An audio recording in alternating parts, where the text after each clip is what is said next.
Hello, everybody. We will start shortly.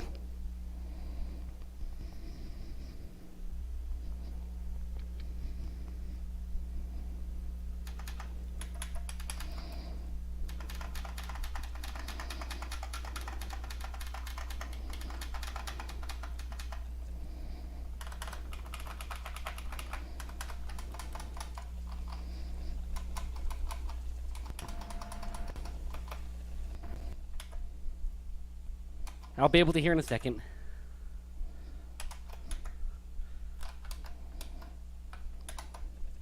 There we go.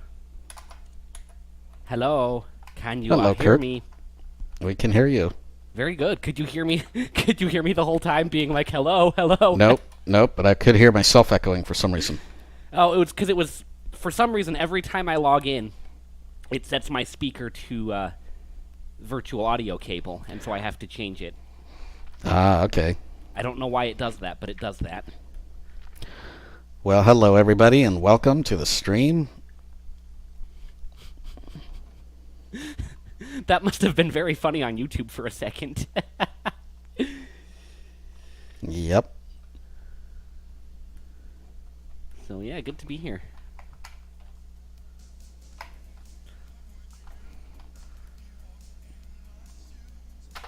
All right. We'll turn off the music. Ah, very good. Let's just make sure the volume levels are even. So you might hear us echo for a second. Let's see. Okay, I'm speaking. Hello, hello. I'm and speaking. You're speaking. I'm speaking. Very I'm good. speaking a lot. Actually, I need to jump to the end of this stream. There we go. Ha. All right, Kurt, go ahead and speak now. Hello, I'm talking. I'm talking to you. I'm talking to everybody. Hello, hello, hello. All right, I might be a little loud, so I'll have to turn myself a little down, but otherwise we are, I believe, good. Very nice. And let's turn myself down so I'm not clipping like last time. That was pretty bad. No, well, I was pretty bad a couple times ago. Okay, do I sound a little better there, Kurt? Let's check here. Let's turn on the stream. Yeah. We'll be there shortly.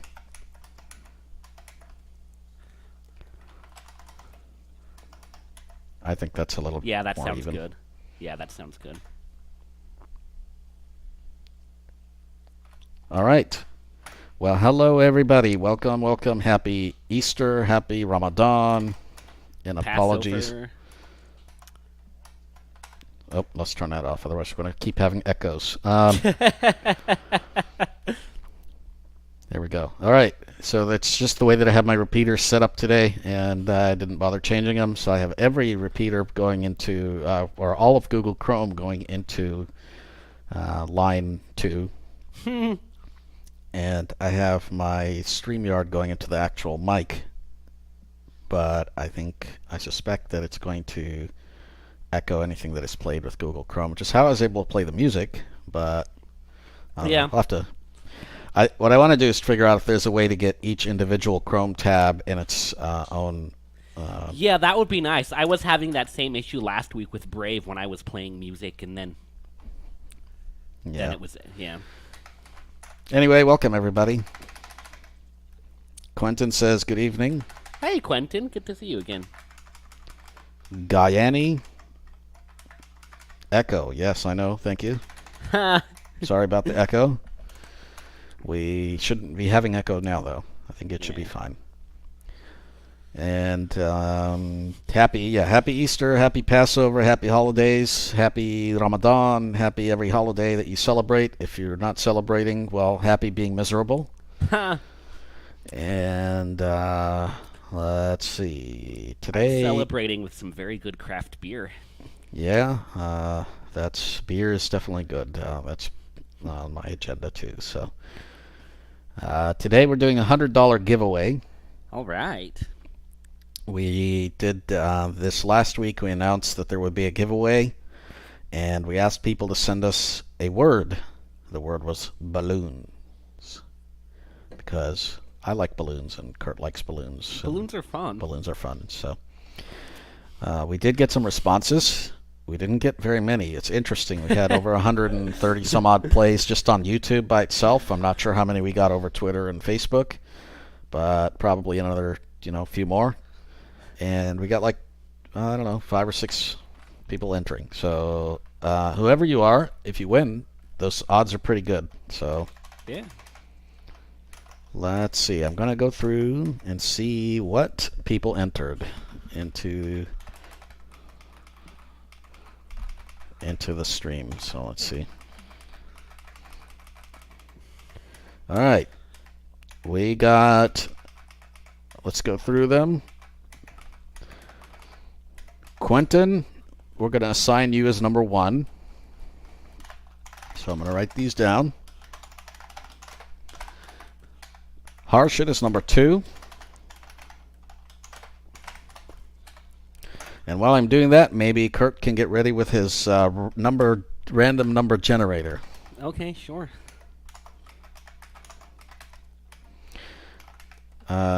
John is number 3. John Dyer. Ted Rose is number 4.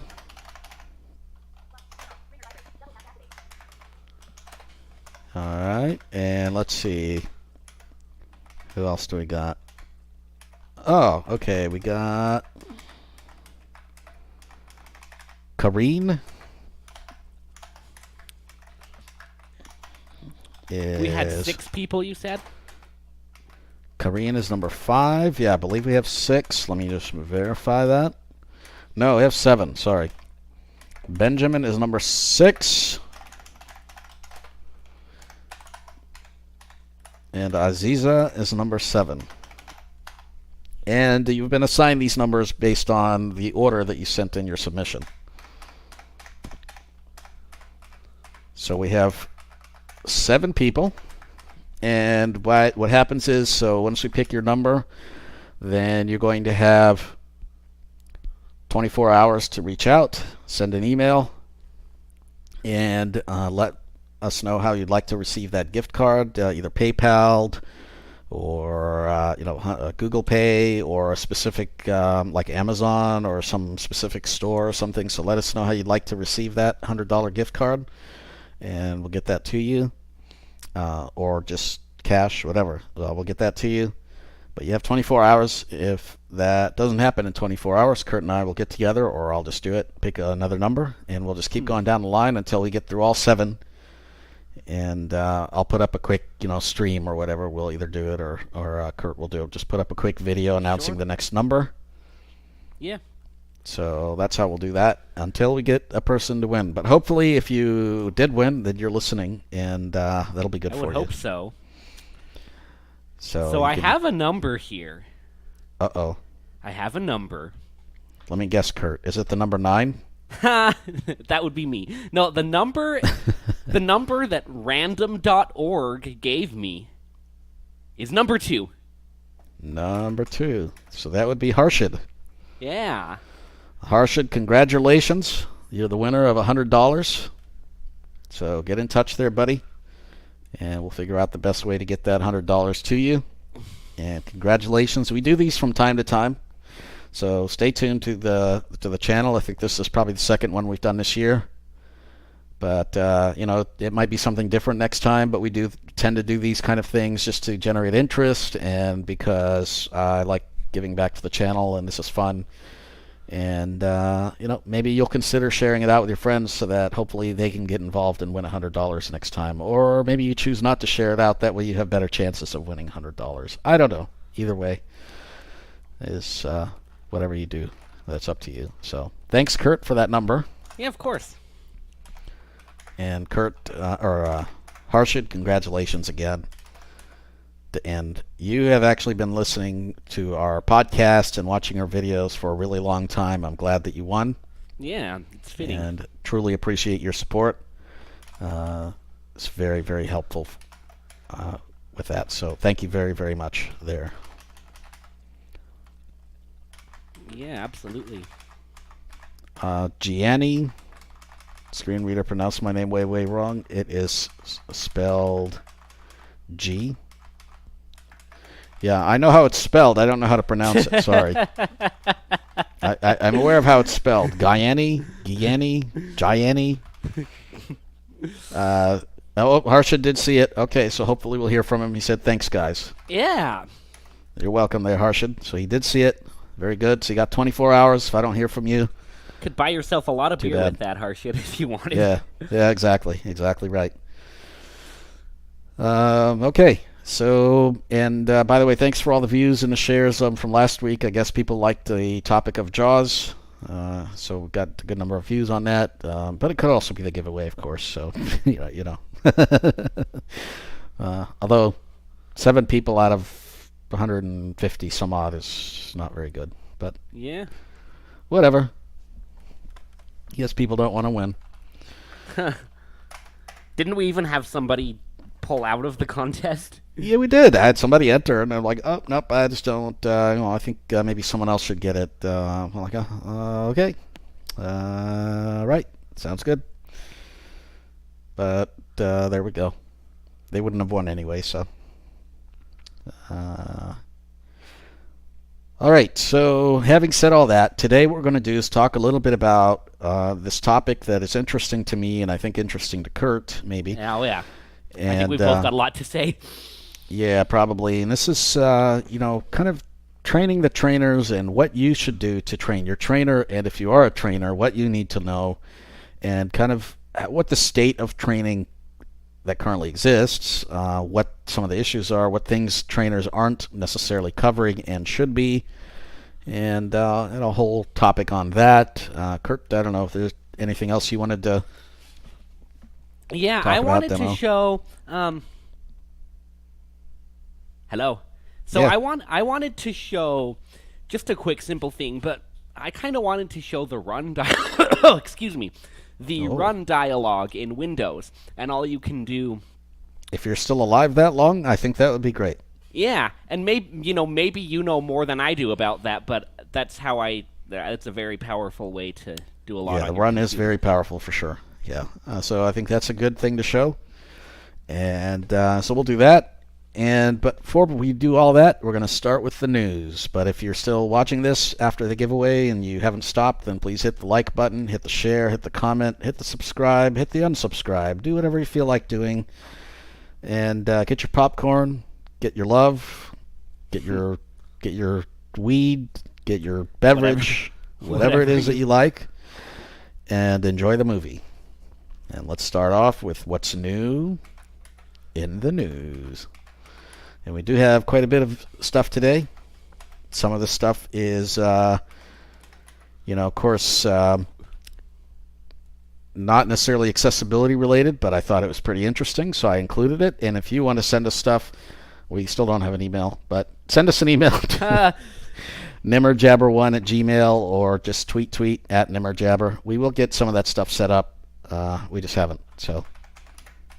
But we keep saying it every week, so I don't think that you have any trust that we'll actually do it. But maybe we will one of these days, and we'll surprise everybody. All right, Elon Musk, he's buying out Twitter, or he wants to anyway. Got to put in a hostile takeover bid to buy out Twitter. I wonder what he's going to do with it. I wonder if he's actually interested, Huh. or he's just blowing a bunch of money and, like, what? I don't know. You have any thoughts on this? Well, I mean, he says it's all about free speech, and he's concerned about the censorship of, Yeah. wealthy celebrities, oddly enough. I know Funny he how got a that lot of pushback to try to get Trump back on Twitter. Yeah. Yeah, I mean, I don't know. I feel like we all have political opinions. I tend to not like when social media censors anybody, but I understand the other side of it too, where there are probably legitimate reasons. Yeah, it's kind of interesting. The power of words, man. Yeah. Like, I'm 100% all for free speech, but when that speech is inciting a bunch of violence and getting your followers to drink bleach and doing whatever else, and you're a really powerful figurehead, Yeah. like, that's a problem. Yeah. I don't know what the Definitely. solution is, and I'm not sure any government, society, democracy has figured it out. But I know we can't have truly free speech. I mean, I that's mean, just chaos, really. I think the solution is for people to be a little bit less impressionable, but good luck. Um, Yeah, but people are human beings, and there's a lot of division, and people like to have somebody to follow. And I mean, a lot of people followed Hitler not because he was killing a bunch of Jews, but because he was a really powerful leader. yeah. You know, it's not that I'm in any way comparing Trump to Hitler, but Yeah, be careful. or no, or Elon Musk. I'm not in any way. Just to be very clear, I'm not in any way comparing either one of them to Hitler. But the idea of that, words are very powerful is, still holds. I think, even if the comparison is not a very good one. Anyway, let's see. Do we have any comments here? I want to make sure. Can you show command prompt from the person's name I can't pronounce? Sure. Harshit says bills. He wants to pay bills. Okay, Uh, that's boring. If you use eloquence, it pronounces my name right. Okay, well, I don't use eloquence, so well, Kirk can tell me. Yeah. Gianni, I don't know. You can tell me. I don't Johnny. use eloquence. Johnny? Johnny. Yep, that's what eloquence calls you.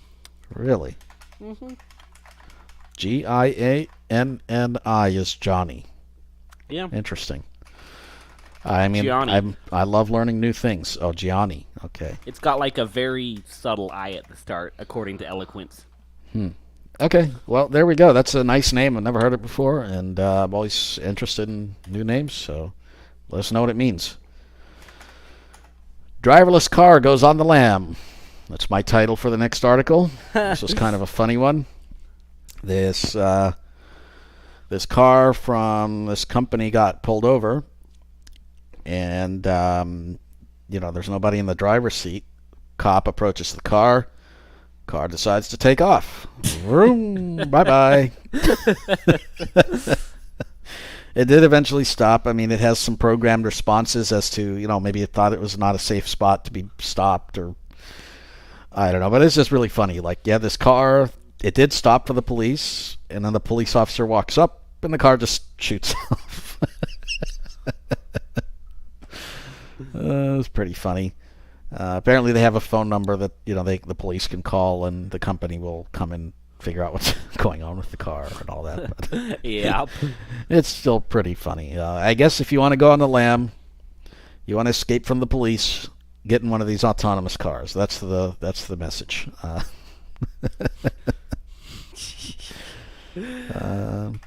How long did it let's take for the police to catch him? I don't think it took very long. I think it just stopped somewhere that it thought maybe was safer. I don't know. Let's see here. You might want to slow down your eloquence just a little bit. Maybe. Then you'll get a better result. That's what this Huh. Johnny says. Oh, okay. I don't know. You could just, phonetically tell us how it's pronounced. Oh, man.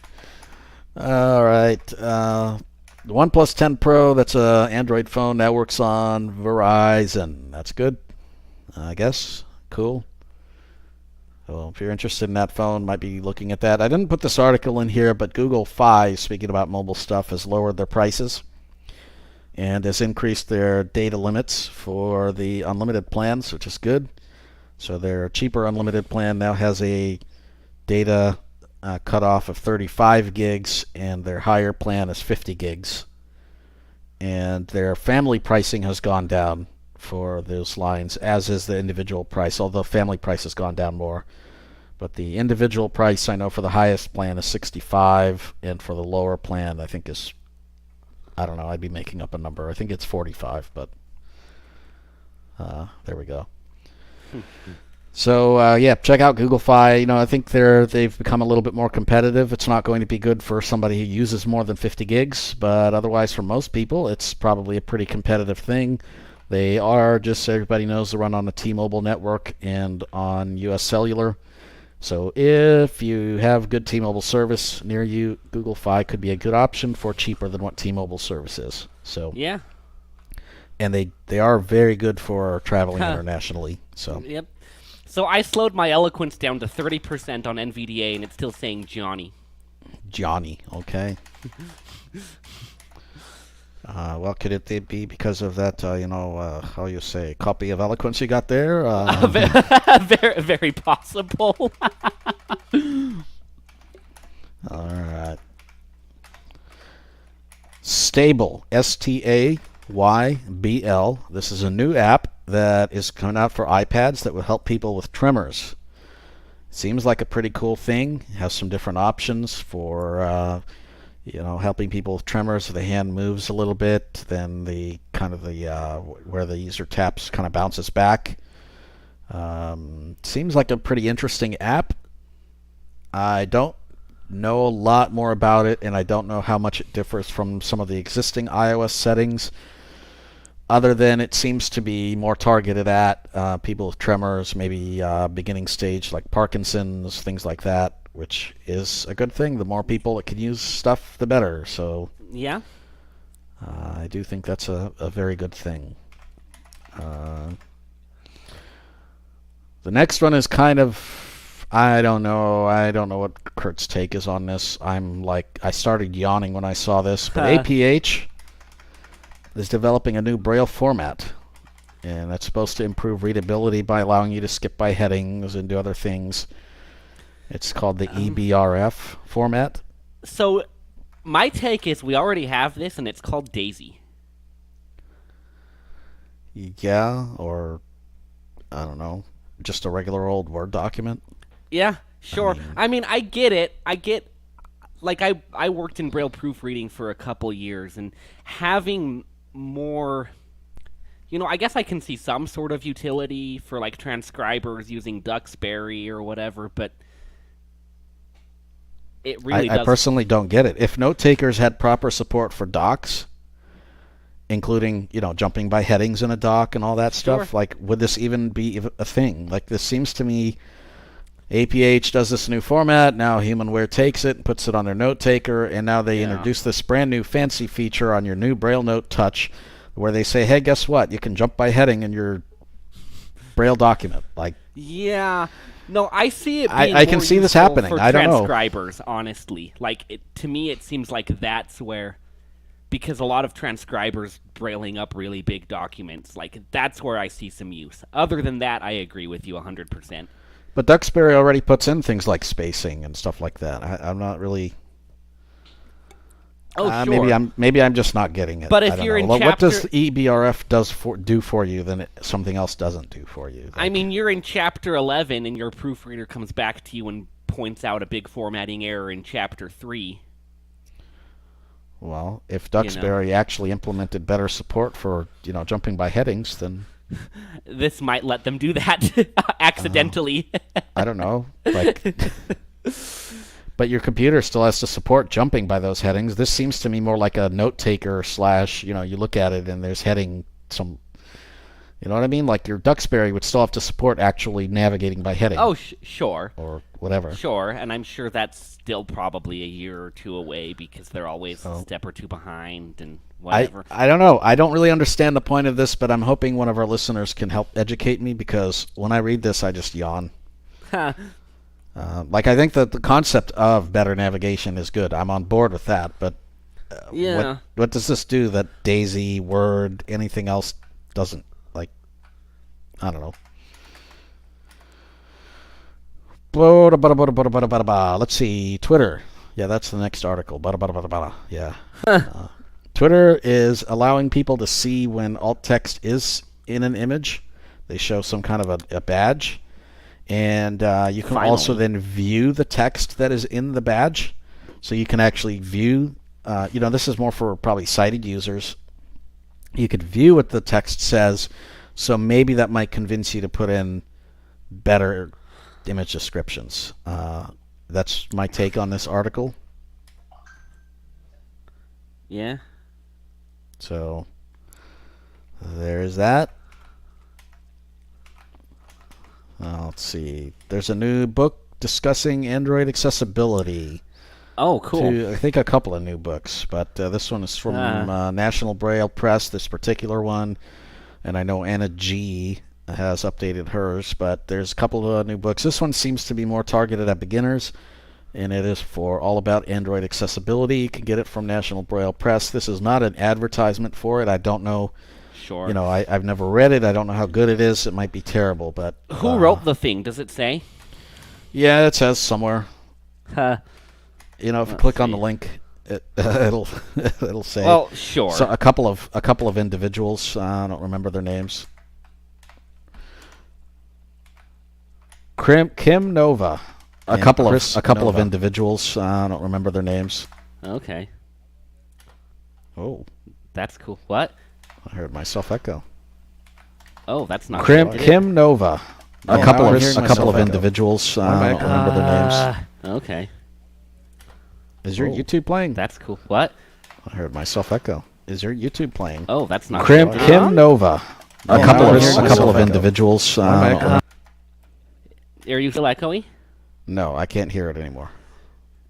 So apparently one of my Brave tabs is on virtual audio cable speaker and one is on my regular speaker. And I have no idea how that happened because I couldn't hear my YouTube playing, so that's fun. Very good. Very good. Oh, man. Yeah, these virtual audio cables are fun. They cause us issues, but they're fun. So you're not echoing now? No. Okay. No. I wasn't even. I don't even know if I was Well, I guess I was echoing, but I could hear the YouTube video playing. Oh, well, I couldn't, so that's fun. Interesting. All right, I think that's all our news. But if you have any more news, definitely share it with us and let us know about it. Get a lot of stuff out of The Verge, out of BBC Tech, out of the Blind Tech Tidbits, or whatever they're called now, Top Tech Tidbits. They did introduce a premium membership, by the way, for $1. And, you know, I have no problem mentioning that because they definitely do a good job. Yeah, they do good work, for sure. Pay, I think it is $12 a year. Then you can be entered to get, or you will be able to get the quarterly update of the top 60 clicks or something, and maybe there'll be other stuff down the road. And, of course, you'll be supporting them, which is always worth doing. Yeah. So, yeah, $12 a year. It's not bad, and you get you still get the tech news even if you don't subscribe. But this seems like a worthy thing to help them. So, okay.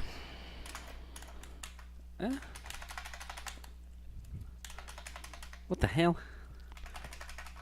Gianni, Bayani, whatever, wants to know if you slowed it down to 15.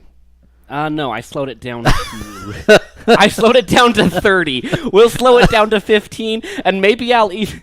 Slow it down to 0. Why not?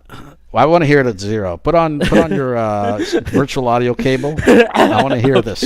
Okay. Yeah, let's hear this. All right, we're at 0. State of technology. Can you hear me? Stream. Yes. Now I can't hear me. Oh, good. God, did I set up my repeaters wrong?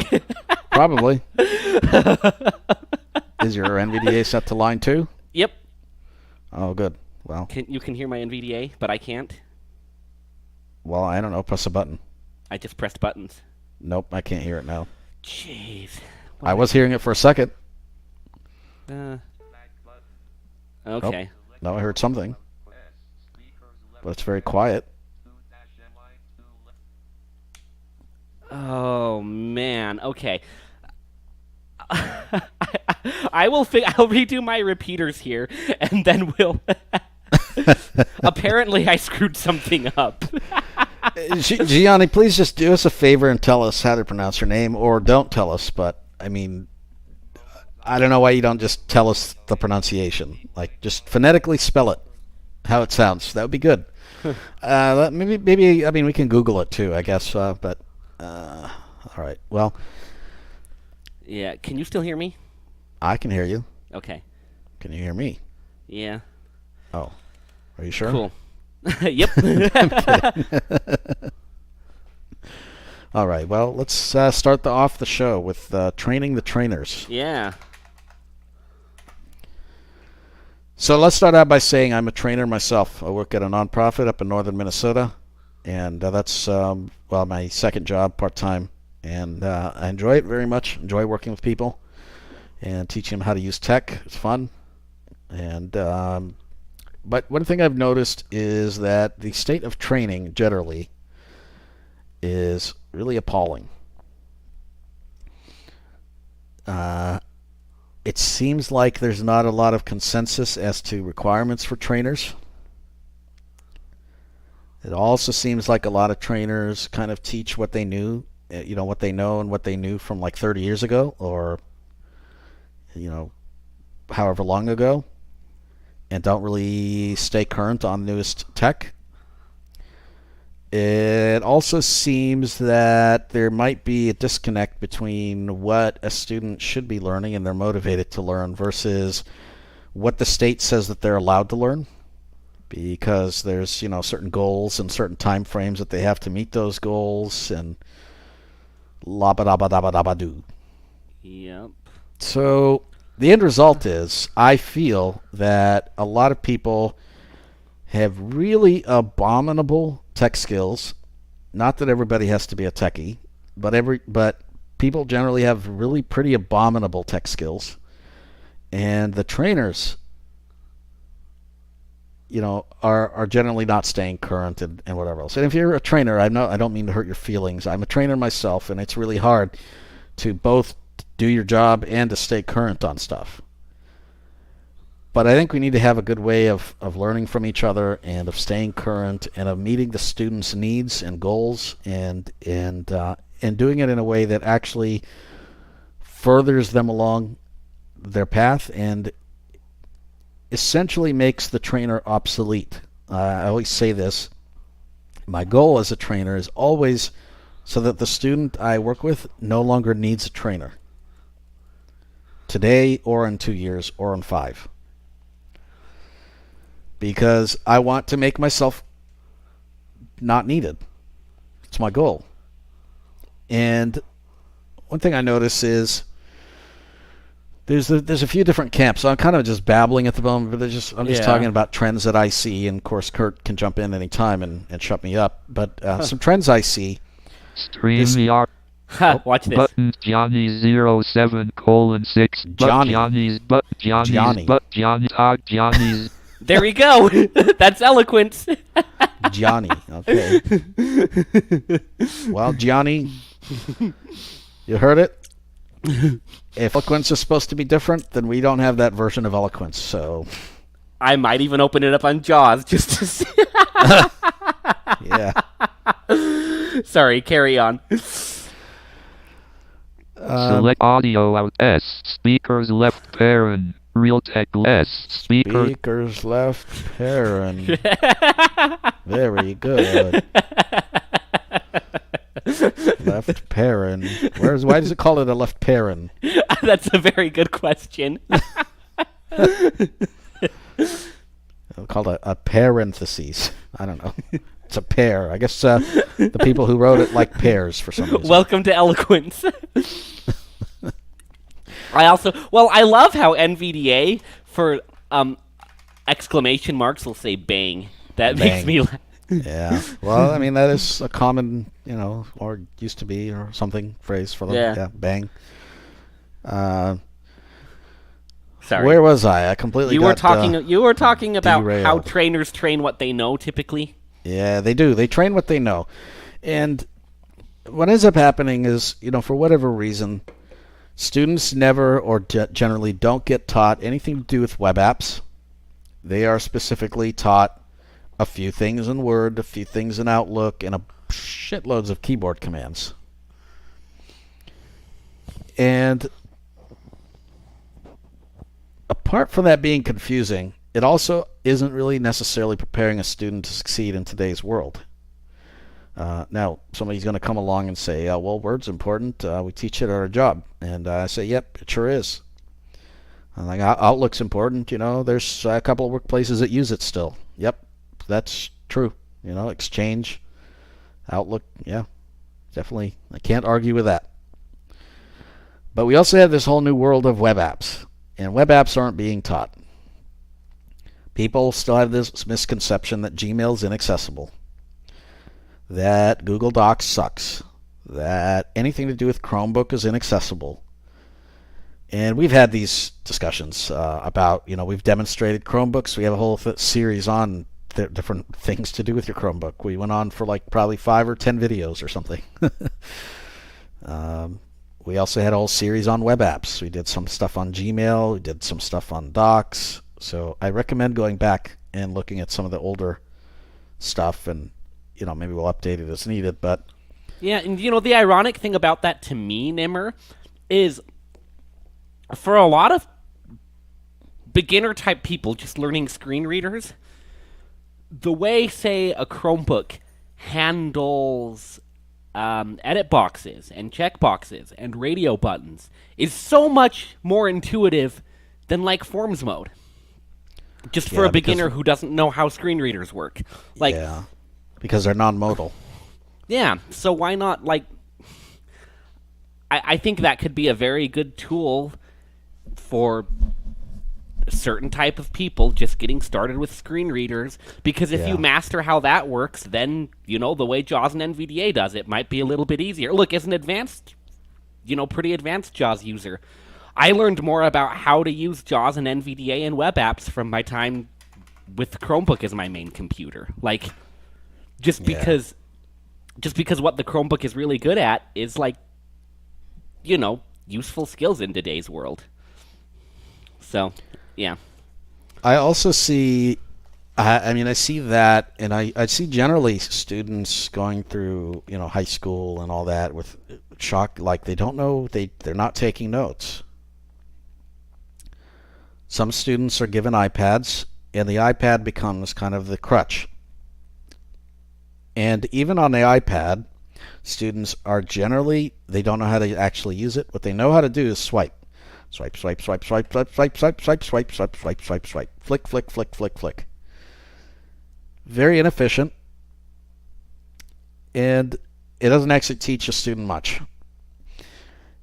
It's kind of the equivalent of the tab key, and there's nothing more annoying. I'm so glad JAWS turned this off, but it's nothing in the world more annoying than sitting in front of a person, especially if they're a long-time user of tech, and all you hear is tab, tab, tab, tab, tab, tab.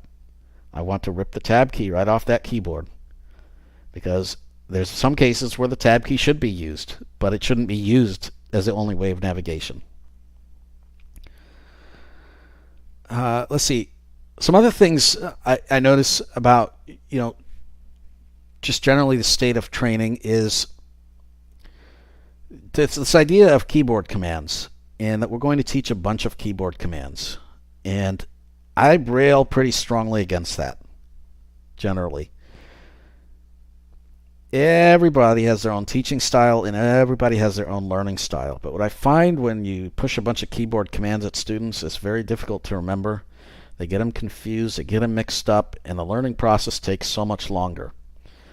Versus the other side of that, get student doing something that they're really passionate about, something they love. If you're teaching a student how to write, how to do editing in Word, why not have them doing a document about something they're really passionate about in the process, and work with those skills while they're doing something that they really enjoy doing.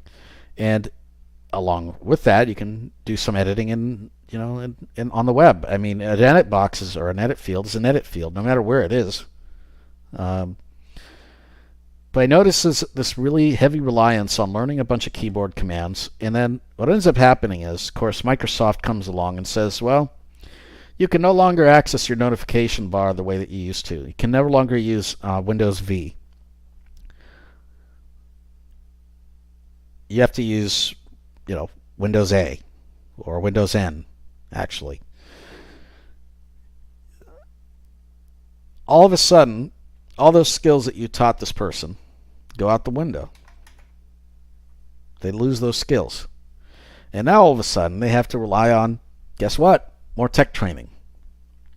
So then they go back to their VR professional, whoever it is, says, oh, give me more tech training, please.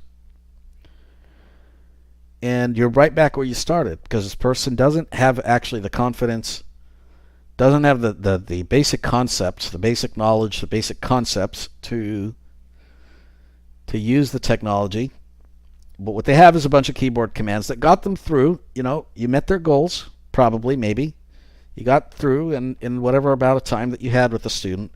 But really, they didn't learn any concepts. What they learned is a few keyboard commands here and there. They learned how to tab, which is, I guess, a concept in itself, but not really much else. And they also didn't learn, and I think tech instructors are pretty quick to do this, is when a student asks for help with something, oh, well, here's the command to do this. Here's the command to do that.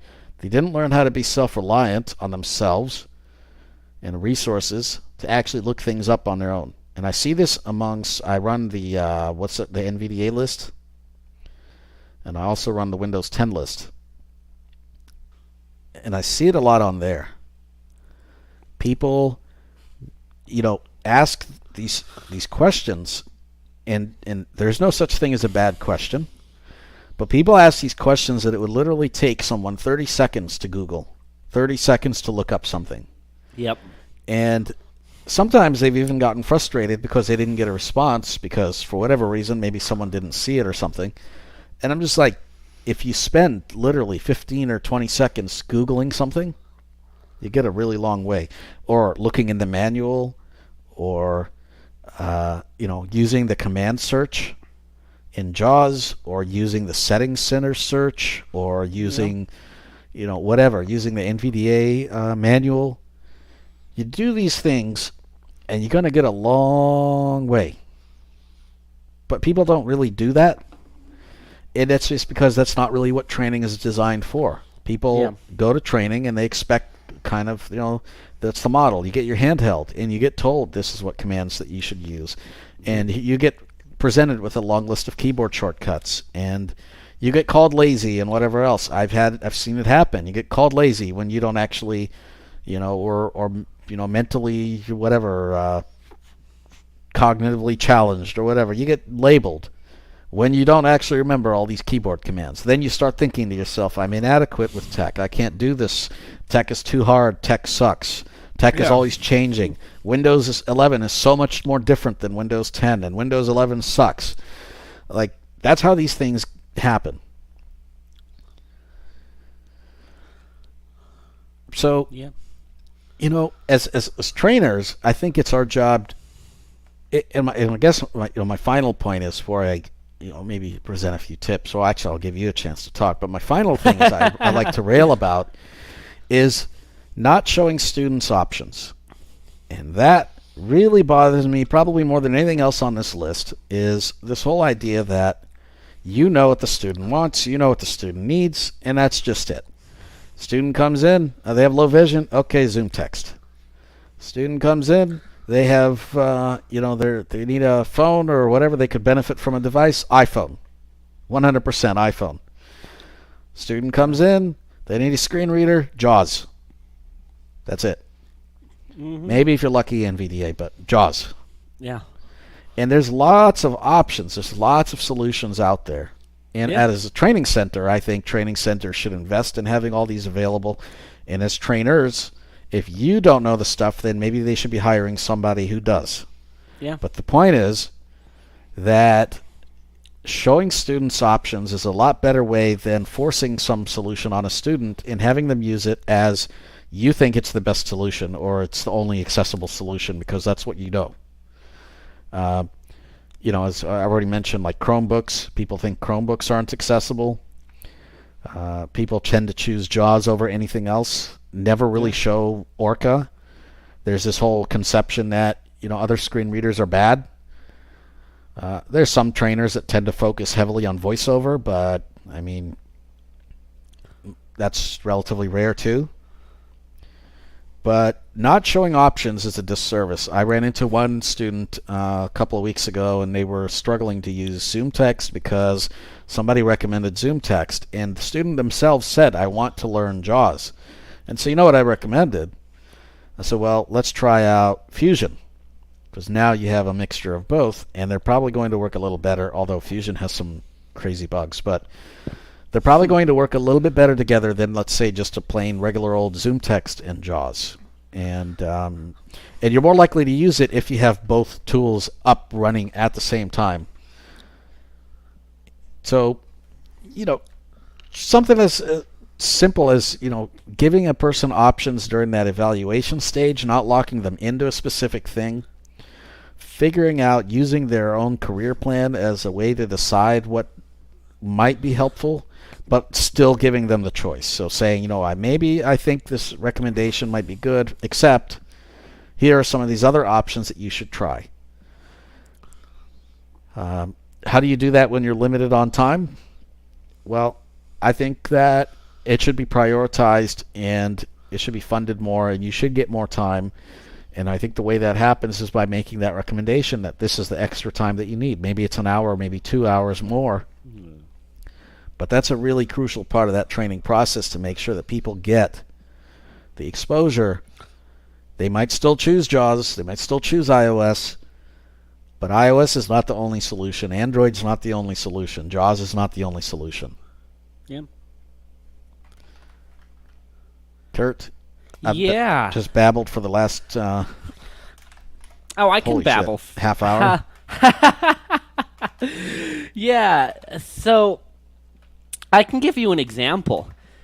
There is a trainer who's a very good friend of mine who called me last week and he said, "Hey, I've got a couple of refugees from the Middle East who have Android phones, and I need help figuring out how to make their talkback speak in Arabic."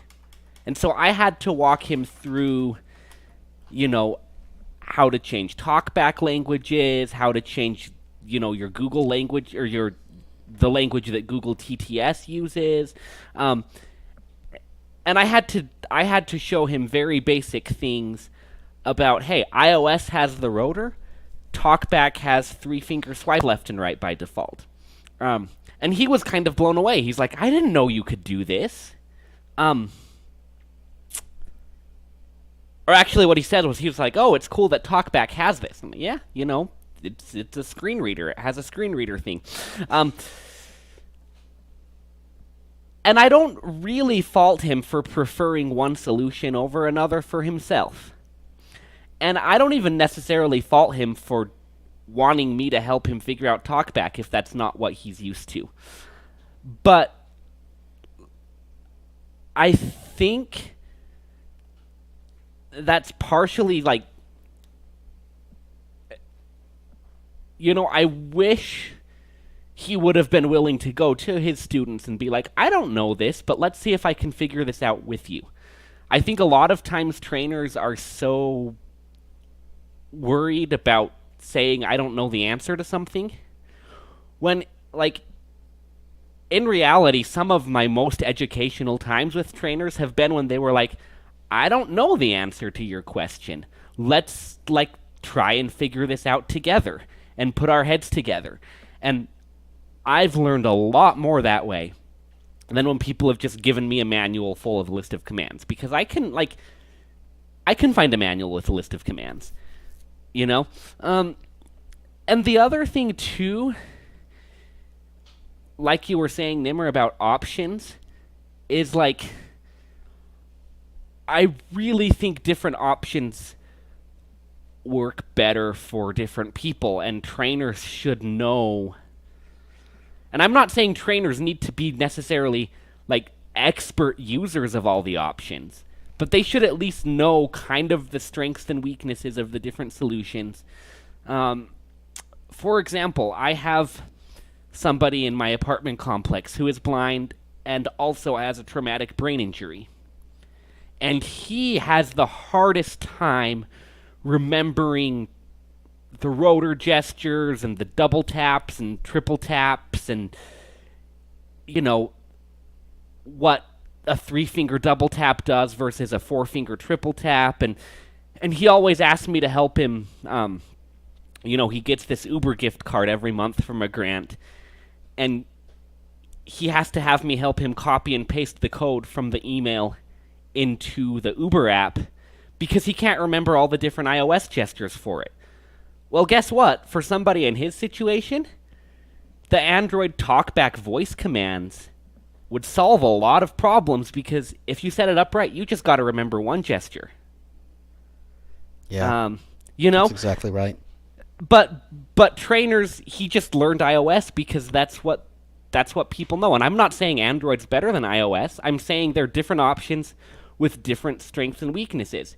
You know, as a Braille user, I need to get a new phone.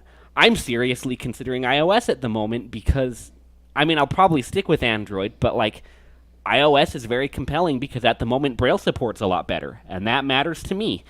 But for someone who really needs good voice control of their phone, you can get so much farther with Android. And it's like people need to know the strengths and weaknesses of the different solutions to like actually make the best recommendations to people. And I see that sometimes, but I don't see that as much as I would like to. Yeah. So I also see teachers and things focusing more on the blindness solutions. I see more recommendations to spend $6,000 on a Braille note taker. yeah. And we know how Nimmer feels about Braille note takers, so we won't go down that road.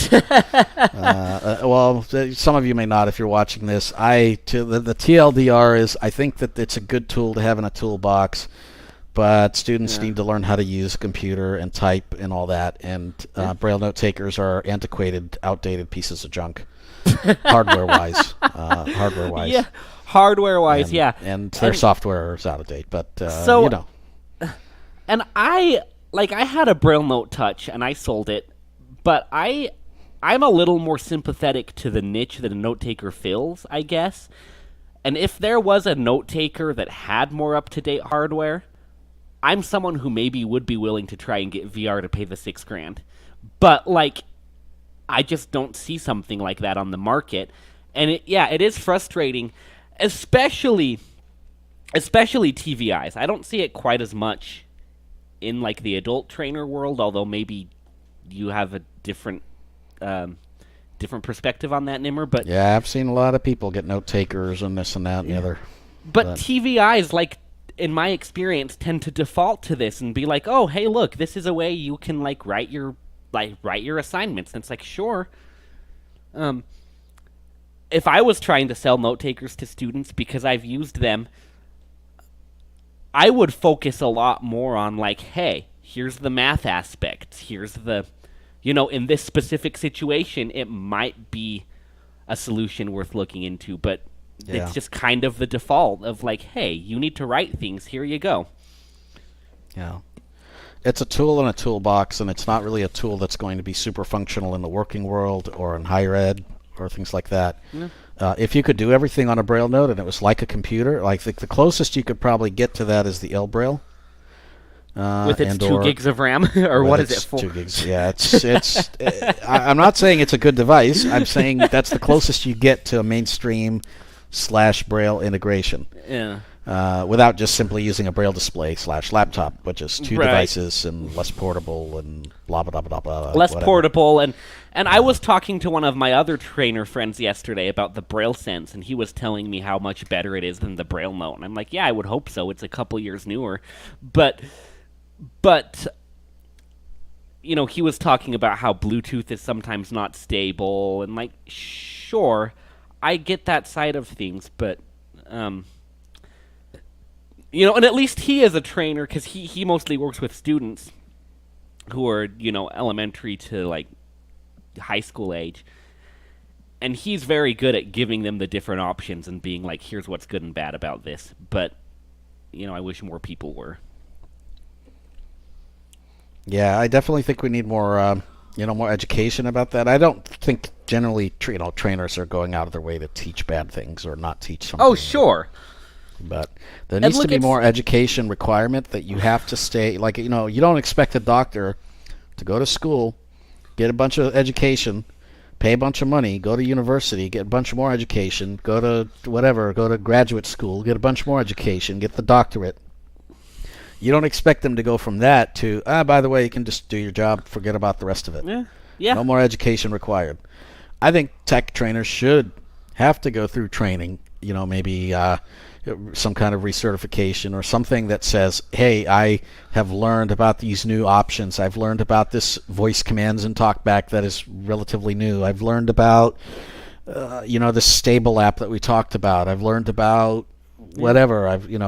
Conferences are one way, but just general education of web apps are huge. If you don't know web apps these days, the web is a struggle. The web is a nightmare to use. I can't imagine using Gmail or Twitter or anything else if you didn't use it in its web app form. It would be a nightmare. And I think it's pretty telling. Like, I consider myself, I'm either on the very high end of intermediate or on the low end of advanced computer users. Like, I can dabble with command prompt, I'm a pretty tech-savvy person. I used the Gmail basic HTML and the m.facebook.com up until almost a year ago because, I didn't know how web apps worked, and I just assumed it wasn't accessible because if you don't know how to switch your screen review modes or to turn off your virtual PC cursor and figure out the keyboard shortcuts, then web apps are going to be a struggle. And I have had trainer friends tell me how steep that learning curve is for new students. And I totally find it for new students actually easier. Oh, I can. I find it so much more of a struggle for long-time computer users and for long-time trainers who aren't accustomed to them. Sure. But for new users, I actually think there's a lot of concepts to be had. I mean, a lot of web apps, you can navigate them up, down, left, right arrow, tab, enter. Here's a list of keyboard commands. You can check out these, and even among keyboard commands, there is some disparity, but there's also a lot of similarity. I mean, J and K go to next and previous all over the web. So there is some kind of level of standard. It's weird that's what got standardized to me is J and K. It is, but there is some level of standardization. But teaching that and it's really helpful in that it also then prepares a student to do general web searches, to actually read tables, to do other things on the web, and you're going to, face it, you're spending most of your life these days on the web. Yeah. So for new students, and what I've found is people who've never learned screen readers, once you get past that, it gets to be a piece of cake. And you don't have Outlook to configure every time your computer crashes, and you have to figure out what you changed to make it work. And you don't have, I saw something today about somebody saying in Windows Mail that every time they delete a Gmail message, it didn't delete it from the website. You don't deal with any of that garbage using web apps. And no matter what computer you use, the interface is the same. It is. Get a Mac, the web app's the same. Get a Windows machine, the web app's the same. Get a Linux machine, web app's the same. Use JAWS, web app's the same. Use NVDA, doesn't matter. It's the same web app. Yeah. And slightly different verbalization, maybe. Yeah. And I think, it's really funny, Nimmer, because I bought this Chromebook, last August or something. And then I kind of realized for my specific use case, it was kind of limited, and I was trying to run Linux on there to get a word processor that wasn't Google Docs and whatever. And if I was a sighted user, that actually would have worked pretty well, I think. But, so then I ended up getting this other Windows machine. But what I've found is because of my time on Chromebook and how, that was so streamlined for web apps, and that was the main purpose that screen reader was built for.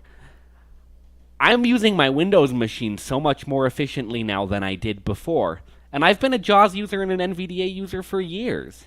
Yep. But it's easy to get into those patterns of, I've done this for years and it still works. And guess what? It does work. Kind of. It's just, it's just that it's getting less effective and it's slower and you're going to struggle a lot more. Yeah. Mm-hmm. How many blind users know about landmarks? I would say not too many, but landmarks can be quite beneficial on the web. Oh, they absolutely. But I would say a lot of people don't know about landmarks. That's not Yeah, something trainers tend to teach. Yeah. And look, It's all about headings, and if headings don't exist, too bad for you. you're screwed. Yeah.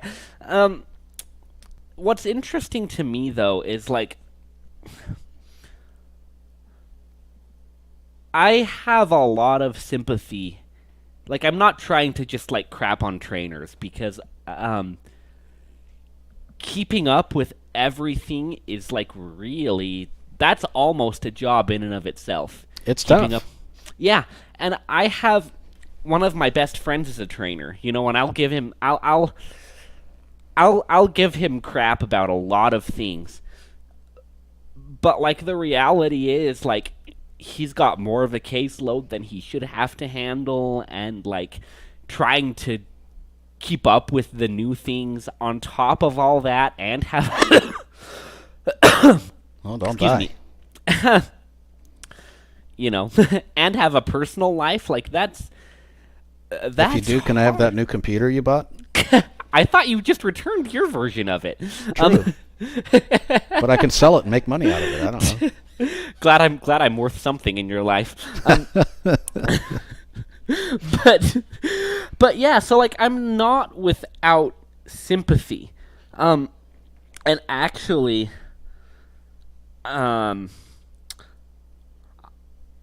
I'm somebody who's like You're somebody. That's good. I've turned down some opportunities to be trainers in like government settings because I would rather spend more of my time learning all the new things and testing stuff, and you know I could probably be a decent trainer, and like I've done it before, but you know it's hard to be a really good teacher and also keep up to date with everything. Like It is hard, but that is the expectation of generally being a teacher. There's Sure, no and other yeah. profession. There's no other kind of teacher that's like, I'm just going to teach, but I'm just going to keep using the same things I did 30 years ago.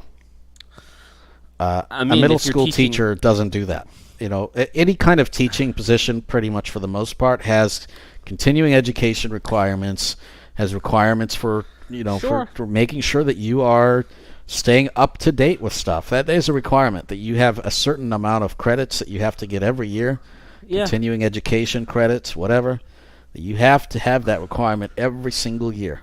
So I have a question for you then, Nimmer. Is like my friends who are trainers for various government and educational entities, they do go to conferences, and you know they're supposed to go to CSUN every year, and they're supposed to, you know, have some sort of continuing education requirements. But like, Yeah, but going to a booth is not a continuing education.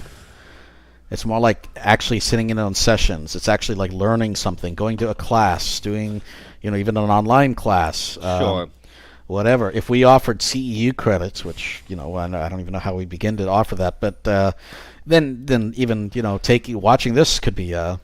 whatever, So, but what are the requirements, Nimmer? Like, let's say you've worked as a trainer with Minnesota's government agency. there are no requirements. That's unfortunate. Depending on the state, I mean, some states have a little more than others. Like I know Texas developed their own training. Minnesota did and then got rid of it. A bunch of states don't really have anything. There's yeah. not really any good requirements for tech trainers that are standardized. The closest that we get is this new certification, this CADIS, that I'm not sure will ever take off, but you know, that's probably the closest that we get, and that's from the Adverb or whatever they are. And one of their biggest limitations is seemingly that they require a college degree for this kind of work, and a good number of tech instructors, including, well, me, don't have you know, Yeah. college We've got degrees. some comments, Nimmer. We do have some comments, so we should go through those and then run through your run dialogue. Okay. So let's see. All right. We have a comment from Mandy. I think that's what your name is. I understand the point you're making, Nimmer. People learn to use screen readers tended to 15 years ago. That's how they were taught to do it that long ago. And they just need to update their skills. Absolutely, they do. Yep. They need to update their skills to the more efficient ways we have now. That is to say that we can only make ourselves not needed as instructors for a temporary time. Yeah, and I'm not suggesting that there shouldn't be a need for tech instructors. That's not what I'm saying. Oh, right. But what I am saying is that your student shouldn't be coming back to you a year, 2 years from now saying, I need more tech training. I mean, unless the whole paradigm of the tech industry changes, that's... Yeah. Windows 11 hasn't changed so much that basic concepts went out the window, but it seems to me that most people are hating it and they find it so inaccessible. Yeah. And I don't know why. I mean, it's different. Like if you don't know your JAWS cursor or your NVDA object navigation, some things are harder. But even then, there's workarounds, like going to control panel from the run dialog, for example. But I haven't found too many differences between 10 and 11. There certainly are a couple, but yeah, I mean, there's nothing that just changes the complete paradigm of everything that you knew No, before. there's not. But Nimmer, if you don't know how to use your JAWS cursor or your object navigation, like you said yourself a couple weeks ago when we were going through the sound settings, like if you don't know how to use your screen reader review modes, then you're going to miss out on some of the information. I mean, sure, but that's been the case in 10. Okay, I mean, that's fair nothing enough. new. I mean, you're right. I mean, there are certain things where you do need to use those, but that didn't change. It should be improved. Yeah. But, right. So, Harshad wants to know, what makes Fusion for you buggy? Well, I've got a long list of things that makes Fusion for me buggy. Fusion is just generally a bit more buggy of a product. It's just a number of issues with the way magnification works versus speech versus... kind of that tie-in between speech and magnification. It's not perfect. There's definite issues. My number one issue with JAWS and Fusion is the lack of Dvorak, but that's not. That's you. That's not most that's human. Me, so. But it is buggy generally. People find switching modes or whatever, certain schemes aren't working as they want them to, etc. Yeah. Let's see. Did I see any other comments? No. I think No that was comments. all of them. All of them. I wanted to just say something quickly to, if you are somebody who's wanting to get training, in my mind personally, one of the most important things you can do as almost like a test, well, it is a test, I really think for me, what I value most in a trainer is how well do they know the concepts and are they able to figure out things that they don't know right away. So when I have trainers, I try to push them to be like, to try and teach me something that's not part of the normal curriculum, even if it's just, even if it's just for a few minutes during the class, to be like, hey, can you show me this thing on a Mac? Or can you show me this thing on an Android phone? Or can you show me some of these other formulas in Excel that are very clearly not part of the lesson plan you're wanting to talk about? Just to see how do they adapt to something that's not part of their predefined spiel that they've already done 30 or 3,000 times, And a good trainer, in my mind, a good trainer will not be afraid to say, I don't know. Let's try and figure this out. And if they do that, then I think you're on the right track. If they try and, just give you a manual and be like, okay, you'll want to look here, then in my mind, that's a trainer that's like not providing as much value, so that's kind of the test that I've done when I've been in training of, can you go out of your comfort zone a little bit as a trainer and try and figure something out that's not part of your normal I would also say my number one goal as a trainer is to build up your confidence. Oh yeah. And that is number one. Yeah. I don't give a SHT about teaching you tech skills if you don't have the confidence. Because ultimately you probably won't use the tech, and if you do, you're going to struggle and you're going to want more tech help. Yep. And so what I want students to do is feel very confident, very comfortable, pushing all the buttons, push them all, break the computer, go right ahead. Yeah. I want you to feel comfortable asking me questions. I want you to feel comfortable asking for alternative solutions if something isn't working for you. I want you to feel comfortable looking things up on your own, of course, but also, asking me questions. Hey, while you're saying this, I'm going to step away for a couple minutes. I've got to do things that happen after you drink a lot of beer. Sounds good. So, I think it's a really important to do that as a trainer. So really provide that confidence boost. Without that confidence, and probably the same for just about anything you teach, but without that confidence, I don't think a student really stands much of a chance of being really successful in tech skills, or really much else of anything else. And so providing that knowledge and that confidence that your trainer is with you, that your trainer understands you, that your trainer is there to help you and give you options and guide you, but they are not going to sit there and tell you what you should use, because this is really the one thing they know or got used to. And I think that's really important to do that. And so make sure that whoever it is that you're training with, someone that you feel really comfortable with, confident with, they're helping you increase your comfort level, and that you feel like you can push buttons and take risks and make things happen. And, if things break, well, you probably can't break a computer bad enough to where it can't be fixed. So unless you take a hammer to it. So what are you taking a hammer to? A computer. If you push all the buttons on a computer, there's not too many ways you can truly break it.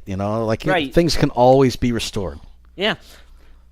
And, if you need help and someone breaks something beyond, okay, so I had a TVI when I was, she worked with me for years. She was a kind of a TVI / O&M. And she didn't know all the tech very well. But she gave me a Braille and Speak back in the day. She gave me a Braille Light back in the day. And when I broke things to the point where she couldn't fix them, I remember I put a Braille and Speak back in when I was 8 into, the speech box mode ready. Yeah. She didn't know how to deal with that, but she knew how to call, at the time, Blazy, Yeah. And I guess that's the thing, is I don't think as a trainer you have to know all the answers right away. No, you don't. That's a hurdle that I think a lot of trainers I've known have run into, is it's almost... I think it actually causes boredom. If you know everything, you reach to the point where you're like, I already know all this stuff. Yeah. Then what's the point? You kind of just get bored. You just spout the same thing every day, and no one challenges you, and you don't learn anything. And what's the point? You just kind of stagnate. Yeah. I think it's fun to learn new things. I'm always enjoying someone who brings up a new piece of software, or I run across something new, and I realize not everyone's like that. But I don't know. I think kind of as being a teacher of any kind, you have to have that curiosity. Yeah. Well, Kurt, are we going to run to the run dialog box? Yeah, right? Let's run to the run dialog box here. I should probably fix up your repeaters. No, my repeaters are fine now. Okay, all right. All right. StreamYard. There we go. There we All go. right. So, and I know we did get a request earlier to do the command prompt. And I'll be honest, maybe that's for another lesson. That's for another lesson, because that's kind of the skill that I'm wanting to learn now, is command prompt and terminal. And I'm at the level where I can follow tutorials and I know how to do a couple basic things, but I need to get better at that. But in the meantime, well, I can provide some information about that. Yeah, absolutely. I'm probably more familiar with Linux command line than I am with Windows, Sure. but I will certainly. I can do that. So yeah. Or if you know Windows command prompt and want to come on and do that, then come on. Yeah, absolutely. I certainly have a lot I want to learn, and I can take the role of a student there because I have a lot to learn. So run, especially if you're finding a lot of things in Windows 11 to be not like they used to be, or you're wondering how to get to the control panel or the file explorer's strange and you just want to get to your C drive. What's the C drive? The C drive is where everything on your computer is stored by default. It's the main hard drive on your computer. Windows Cool. calls it C colon. If you're in Linux, I think it's just called slash. But on Windows, it's C colon. So, to get to the run drive, and you can go to any of these places from the run dialog box. And basically what run is it's where your computer asks, okay, what do you want me to open for you? And you can type something. So to get to run, I always just press Windows R. Let me make sure. Select synth audio output device : combo you're box good. line 2 Oh, StreamYard dot So I'll press Windows R. run dialog type the All right. So for example, in my life, I don't necessarily like this PC stuff in File Explorer a lot. So I can You just can type. change that. Oh, sure. But I can also just type C colon. Well, semi wow. colon desktop list. OS left parent, C colon right parent, items view list, AMD not selected 1 of 10. All right. So now I just in the run dialog, I typed C colon, and I'm right in my C drive here. Config 2 of 10. E-support 3 of 10. Perf logs 4 of 10. Program files 5 of 10. All right. Now, what if you don't like the way the new Windows settings are, and you just want your old control panel? I'll do Windows R. Run dialog type the name of a program, folder, document, or internet resource, and Windows will open it for you. Open colon combo box collapsed. Edit alt So I'll just type Control here, CONTROL. then press Enter. Text desktop all control panel items. Autoplay link change default settings for And I am in my classic control panel that you've had from Windows ever since I can remember. You can also here, you can type websites in the run dialog. How about SNDVOL32? Whoa. run dialog Okay, type that's a good question. SNDVOL32. SNVOL32 dialog. Windows cannot find SNVOL32. Make sure you type the name correctly and then try again. Okay, but run dialog blank. Yeah, is it? Sorry, take out the 64? 32. No, just SNDVOL. Sorry. Oh, this is probably going to be my sound mixer. Set volume mixer dash speakers left parent 2 dash F. And I actually have a question about these sound mixers. Sometimes I can't move to the apps in the... Mute speakers dialog Armory Crate and was AI toolbar Armory Crate Whoa. volume for Armor toolbar Armory Crate and was This is the classic volume control. mute speakers toolbar slider 40 main volume toolbar speakers left parent 2 dash no audio devices installed toolbar speakers split button. What? Oh, good. What is this no audio devices installed business? Who knows? Dialog audio repeater 1 point that's volume Windows for for audio you. toolbar dialog NVDA volume for NVDA Oh! application slider 40 This is a lot better than the new one. Yep. I didn't know this existed. Yep, this was the old one. I like this better. toolbar NVDA application dialog system sounds mute for systems volume for system sound slider toolbar system sounds button. And in these toolbars, is that where you can go to change like the input and output devices for these things? Like, Dialog Brave browser mute for Brave browser toolbar mute Brave browser button. like let's say I wanted to change. Volume for Brave browser slider 40 toolbar Brave browser button. Would I go to this toolbar to change, say, the output from virtual audio cable to my main speaker? Let's see. Space. Volume for Brave toolbar dialog Armory Crate and dialog Brave That's browser just telling toolbar you what, Brave browser what button. you're adjusting. Okay, so it won't let you change the audio sources here. Nope. Okay, that's unfortunate. Volume for Brave browser slider 40 mute for Brave vol toolbar Brave. All control panel items auto. Huh. I just pressed enter on that toolbar and it took me back to the control panel. Yeah, that's unfortunate because I find the new sound mixer to be kind of funky sometimes when I'm changing between apps to change their audio sources.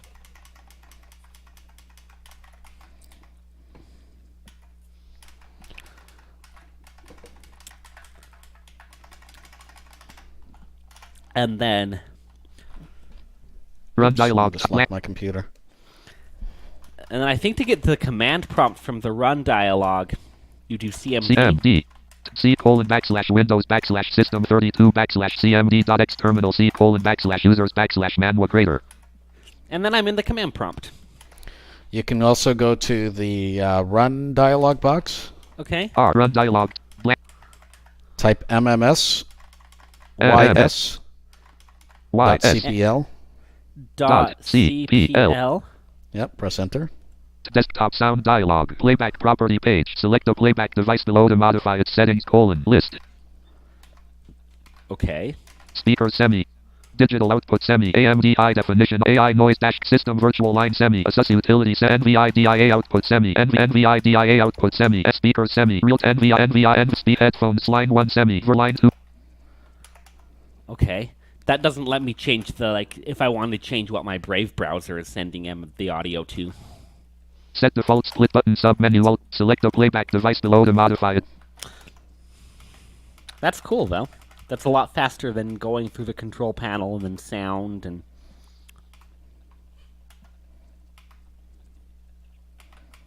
Set properties button. Alt plus OK button. C:\window.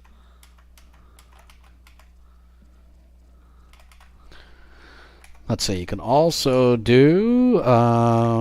Let's see. Open up Word and type in WinWord. Run dialog. Blank. Open up Word. I don't think I have Word on this computer. You don't have Word? Okay. I have LibreOffice. Well then, type in. LIBREOFICE. That doesn't work. ECIFOERBIL. Type in Writer? WordPad. Wow. I wrote WeirdPad. WORDPAD. Desktop document dash WordPad window. Rich text window edit multi. I'm not sure what LibreOffice is. Its file thing is called, but Sure. Have you had issues in that sound mixer switching between apps, though? No, I don't think so. Okay, let me Start see. window. Search S. These sound mixer options. Settings. Settings window. System grouping. Volume group. Output device. Input device. Apps grouping. List. System sounds button. Collapsed 1 of 7. So I'm just supposed to be able to arrow through these, right? Armory. Creighton was AI button. Audio repeater 1. Audio. Brave browser button. Collapsed 6 of 7. Because it doesn't always let me arrow through. Sometimes NVDA will make the focus jump around a lot in here. Oh, interesting. That's me.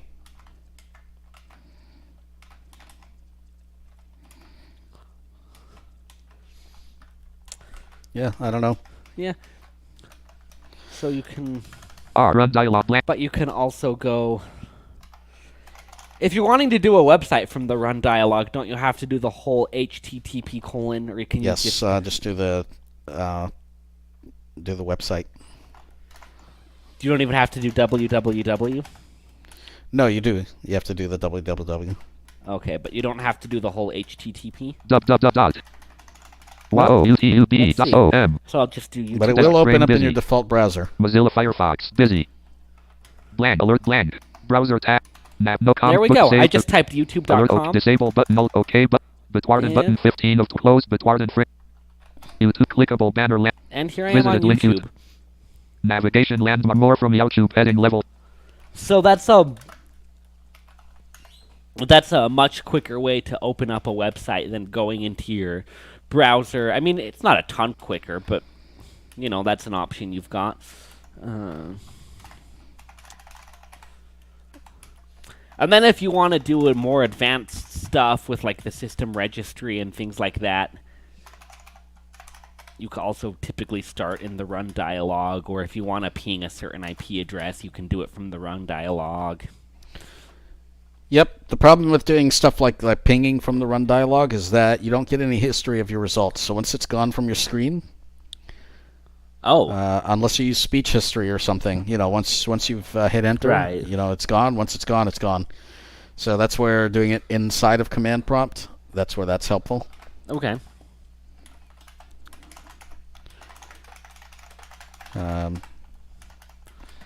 Hello, mechanical keyboard. Clickable tab. Browse channels. Let's get out of this Firefox. I don't know why Brave isn't my default browser. That's really weird. Settings. Settings window. I should probably fix that. Document dash WordPad row. Document dash WordPad window. Rich text window. Edit multi-line blank.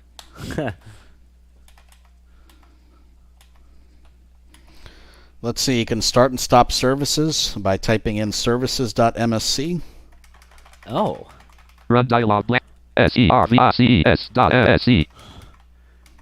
See, I've just used it for basic things and found it as like a little time-saving Tech thing. desktop list. Let's Services. Tree view. Level 0 services left parent. Local right parent. 1 of 1. Tab. List. ActiveX installer left There you go. parent. Accents SV right Ooh. parent. Semi. Description. Adobe Acrobat update service. Semi. Agent activation. All join router service. Semi. AMD crash defender serve. AMD crash defender. AMD external event. AMD application identity. Semi. Description. Application and application. Apex Armory crate control. Armory crate service. Assus app service. Semi. That's cool. Assus link. Assus link. Let's Assus op. see if Assus there's soft. something- Assus auto. AVCTP server. Wow, I've got a lot of ASUS things running. Background intelligent Yep. transfer service. Background tasks. Infrast base filtering engine. BitLocker drive encryption service. Semi. Description. Oh, I didn't know I had BitLocker. That's cool. Block level backup and Bluetooth audio gateway service. Semi. Description. Wow. Bluetooth support. Bluetooth Brave update service. Brave update service. Capability access. Brave update service. Brave update services left parent. Embedded object. Start tab. Preview services left parent list. Brave update service left parent. So how to end something? Document link start the service. Oh, Tab control. Document link start the. I guess I could start the service, but I don't know how to stop it. I guess if it was running, would it If say it was running, stop? it would say stop. Yep. Let's see. You can also go to, what is that Run command? dialog, blank. msinfo 32. SINFO 32 system information dialog. Tree view system sum. Oh, yep, I've been in here before. Level Yep, 1 so you can hardware go read there. components collapsed. Level 0 system collapsed. Expand level 1 hardware recomponent level 0 system list 1 list. OS name semi version other OS description. Look at the processor I've got. OS people. manu system name semi system manu system system type systems processor semi value colon AMD Ryzen 9 5900 HS Ryzen. with Radeon graphics Yeah. 3301 MHz 8 core left parent S right parent 16 logical processor left parent S right parent 10 of 41. Yeah. On the higher end of laptop processors, I guess. You can also get to computer management, Run dialog blank. COMPMSC.MSC. Desktop list. Computer management. Review. Computer management. Left parent. Local right parent. Expanded 1 of 1 level 0. Huh, I don't know if I... List. System tools 1 of 3. System tools 1. Storage 2 of 3. Services and applications 3 of 3. Services and applications 3 of 3. Okay, I mean, I've mostly dealt with these things in the task manager, but that's cool. These are different than what's in the task Storage manager. 2 of 3. They are? Services and applications 3 of 3. Okay. So hit up arrow, Storage 2 of 3. up arrow, System tools 1 of 3. go up again. System tools 1 of 3. System tools 1 of 3. That's the top. Go to the top of the tree, the very top of the tree. Oh. Come on. Left arrow maybe? Review. Computer management left collapsed. Oh, you can expand it, right arrow. Expanded 3. Level 1 system tools collapsed 1 of 3. Level So 0 let's computer management left open up. parent. Local right parent. Expanded 1 of 1. Okay, so down arrow and hit right arrow on system tools. Level That's 1 what I was system trying to tools get you to do. expanded. Sorry. Oh. 5 items. There you go. Ah! Oh, I see what you... Level 2 task scheduler collapsed 1 of 5. Oh, yeah, this is cool. I like the task scheduler. Event viewer Yep. collapsed 2 of 5 level 2. And that's Share for folders viewing any collapsed 3. errors Event viewer that your collapsed computer 2 of might 5 have. level 2. Kind of cool. Any logs or, if your computer force Share performance reboots or collapsed. something. Overview of performance monitor. Clickable. You can use create data collectors. You can use clickable. Overview of performance. do? / paint. Review. Performance collapsed 4 of 5 level 2. Oh. Shared folders collapsed 3 of 5 level. Event viewer collapsed 2 of 5. Expanded 4 items. Level 3 custom views collapsed 1 of 4. Windows logs collapsed 2 of 4 level 3. So you you're can talking... view your Windows logs. That's what I was talking about Applications there. insert window expanded 5 items. Level 4 application 1 of 5. You can't get to this from, like, the control panel. Security. You, I believe, can under the administrative tools. Okay. Applic security 2 of 5 level 4. Setup 3 of but 5 level it's just 4. quicker to get to it through run. Oh, sure. System 4 of 5 level 4. And that's really all Run is just a quicker way to get to things than... Yes. Yep. You can also look at your partitions and stuff like that under the storage section in here in computer management. Level 3 collapsed. Applications and subscription event viewer. Yes button Alt plus Y. What? No yes button Alt plus Y. Yeah, just escape or something. I don't know. What is it wanting me Screen to do? root blank. Yes no. Blank computer is restarted. Service and slasher can must be running and config to work with top. To work with subscriptions. The Windows Event Collector server. Okay, you're right. Object or no button Alt plus N. Space computer management. Review. Subscriptions 404 level 3. Subscriptions 404 applications and service. Windows logs level 2 event viewer expanded collapsed. Shared folder performance. Overview of clickable. You can use performance. No! Clickable. Clickable. Yeah, and my tabs aren't Overview of working performance in sync. monitor. Backslash preview. Performance level Here we 1 go. system tools expanded collapsed. Storage collapsed expanded. There 1 we items. go. Level 2 disk management 1 of 1. List left parent. Disk 0 partition 1 right parent. Semi layout colon. Simple semi type colon. Basic semi status colon. Healthy left parent. EFI system partition right parent. Semi capacity colon. 260 MB semi free space colon. 260 MB semi percent free colon 100% 1 of 5. Oh. That's one partition out of 5, apparently. I didn't know Windows had all these different partitions. Left parent. Yep. Disk 0 partition 4 right parent. Semi layout colon. Simple You semi might have type to hit, colon. Basic right semi arrow status and left colon. arrow. Left parent. Graphical view table. Disk 0 region 2 volume label colon OS. Drive letter colon. C file system Oh, colon. this is- NTFS Here left we parent. BitLocker encrypted right parent. Capacity colon. 930.72 GB. Volume layout colon. Simple volume. Volume status colon. Healthy left parent. So if I page were- file crash dump. Basic data partition right parent. If I were to run like a virtual machine, it would show up as a separate partition here. Hopefully. No, if you're running a virtual machine, it shouldn't be repartitioning your hard drive.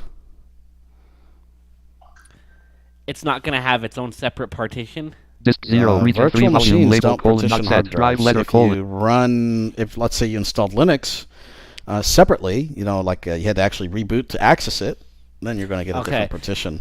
So like the Windows subsystem for Linux isn't going to partition my drive.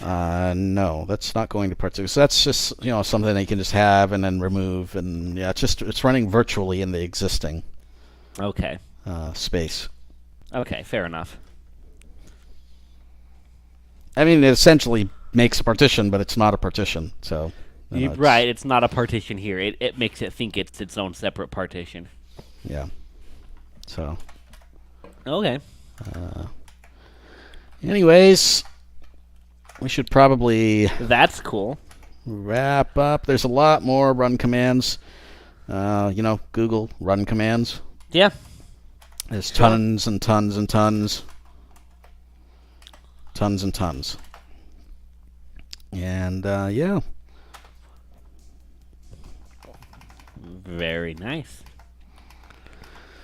Well, See we're if- going to wrap up the session. Do we have any more comments here? System information know. dialog. File submenu Alt plus F review. Disk management 1. Services pane. Document Ha! settings. C colon backslash settings. Select audio line 1 left line 2 speakers left parent 2-mm Microsoft speakers left parent. Goodbye, NVDA. MMSYS.cpl. That's what Harshit said. Okay. Let's see. I think we did that one, didn't we? Yeah, I think so. Yep, we did. Yeah, that's the sounds. Anyway, so there you go. That's the run dialogue. Yep. I want to thank everybody for joining us. Absolutely. Happy Easter. Happy Passover. Happy Kwanzaa. Happy Halloween. Happy birthday. Merry Happy freaking Christmas. Merry whatever you celebrate. Thank you very much for joining us. Share this out. Hit the like button. Hit the dislike Subscribe. button. Hit subscribe. Hit unsubscribe. Share it. Delete it. Do whatever you like. Thanks for joining us. Yeah. And we'll see you next week. Thanks, Kurt. Next. Absolutely. This was fun. Goodbye. Bye. Bye. Adios. Arrivederci.